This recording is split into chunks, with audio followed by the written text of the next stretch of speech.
The air in the attic was a thick soup of dust and forgotten things, a particulate history of the house that caught in the back of the throat.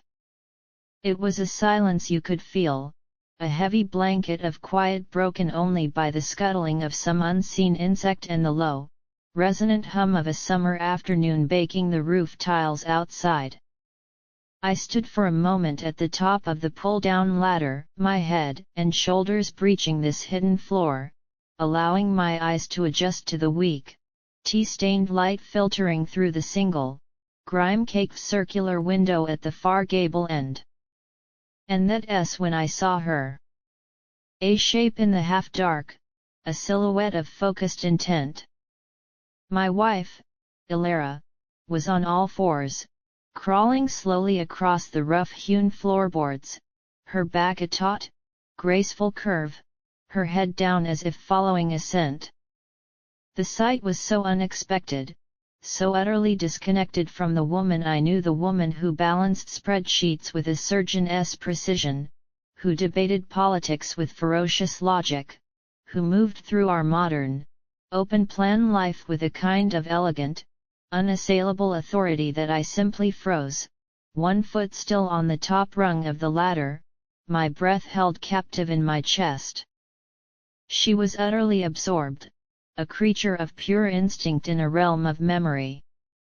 The gentle, rhythmic creak of the floorboards under her knees and palms was the only sound she made. Her focus was absolute, aimed towards a large, brass-bound sea chest that had belonged to her grandfather, a man who had sailed the world and, according to family lore, had secrets tucked away in every port. I remember the way the dim, golden light from the window caught the fine, flyaway hairs that had escaped her ponytail, forming a fuzzy, luminous halo around her head. I saw the delicate shift of muscle in her shoulders as she moved forward, one hand, then the other, a slow, deliberate procession towards some unknown goal. She was whispering something, too low for me to hear, a soft, rhythmic murmur that was either a mantra or a memory. It was a private ritual, a moment of such raw, unguarded vulnerability that I felt a sudden, sharp pang of being an intruder, a voyeur in my own home, witnessing a scene not meant for my eyes. And so, driven by an impulse I couldn't quite name, perhaps a desire to break the strange, sacred tension, to reassert the normalcy of our shared life, or maybe just simple, clumsy curiosity, I took the final step up into the attic. The old floorboard beneath my full weight let out a sound like a gunshot in the silence, a long, agonized groan of protest that seemed to tear the very fabric of the moment. I said her name, Ilara, just a single, quiet syllable, but it landed in the dusty air with the force of a thunderclap. The transformation was instantaneous and total. It was as if I had thrown a switch that controlled the very essence of her being. Her entire body convulsed in a single, violent spasm, a sharp, involuntary gasp ripped from her throat, a sound so raw with shock it was less a word and more a physical event. Her head, which had been bent low in concentration, snapped up and around towards me, her neck craning at an impossible angle. Her eyes, wide and unblinking, were no longer the familiar, calm pools of hazel I knew. They were vast, dark pools of pure, animal terror. In that fractured second, she wasn't my wife of 10 years, she was a prey animal caught in the open, every neuron firing a primal signal of alarm. The surprise wasn't just mental, it was a physiological cataclysm. The color drained from her face, leaving a stark, bloodless mask. Her hands, which had been steady on the floorboards, flew up instinctively, one clutching at the base of her throat as if to physically force her heart back down into her chest, the other splaying out flat against the floor to stop her from toppling over. Time didn't just slow, it shattered. That single moment of her surprise expanded, filling the entire attic, the entire house, the entire world. It was a capsule of pure, uncut reaction, and within it, I saw 1,000 fleeting images. I saw the little girl she must have been, startled by a parent in the middle of some secret, forbidden game. I saw the ghost of every sudden fright she'd ever experienced, all converging in the wide, stunned O of her mouth and the terrified dilation of her pupils. A fine cloud of dust, disturbed by her sudden movement, moted in the slants of light around her, making the scene feel like a frozen photograph, a tableau of discovered secrets. The whisper of surprise hung in the air between us, a tangible thing, charged with the energy of a broken spell. And then, the moment broke. The sharp intake of breath was followed by a slow, shuddering exhalation. The terror in her eyes didn't vanish, but it receded, like a wave pulling back from the shore, leaving behind a messy, complicated residue of confusion, embarrassment, and a flicker of something that looked strangely like guilt. Her shoulders, which had been locked up by her ears, slumped. The hand at her throat fell away, and she used it to push herself up from her crawling posture, settling back onto her heels, her hands now resting on her thighs. She blinked several times, rapidly, as if trying to clear the shock from her vision, to reassemble the reality she had been inhabiting before my clumsy intrusion. "Leo," she finally managed, my name a breathy, shaky thing on her lips.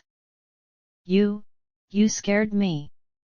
It was the most profound understatement I had ever heard. She hadn't just been scared, she had been unmade and remade in the space of a heartbeat. "I'm sorry," I said, the words feeling inadequate and stupid. I called your name from downstairs. You didn't answer." I got worried. It was the truth, but it sounded like a flimsy excuse in the heavy, dust-laden air. Her eyes flickered away from me, towards the sea chest, then back to my face. The initial, primal fear was now entirely replaced by a deep, flustered embarrassment.